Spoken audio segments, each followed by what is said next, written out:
Use a Victory Innovations electrostatic sprayer to get the most out of your chemical application following these simple directions.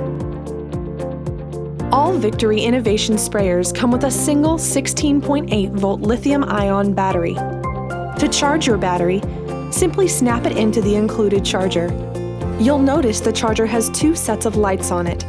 When oriented as shown, the lights on the left side indicate the level of charge inside the battery, while the lights on the right side indicate the amount of time remaining before the battery is fully charged.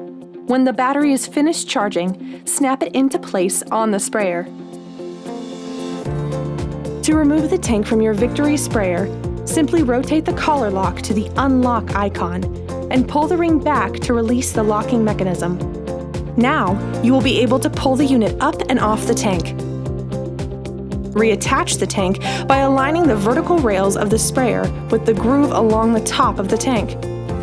Firmly press the tank into the sprayer and listen for the locking mechanism to click, indicating the tank is in place.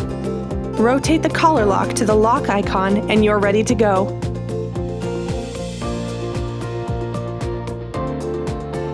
Unlike other sprayers, the Victory sprayer has a three-way adjustable nozzle. The nozzle has settings for 40, 80, and 110 microns. The easiest way to determine which setting you are currently on is to rotate the nozzle with the vertical groove into the top position.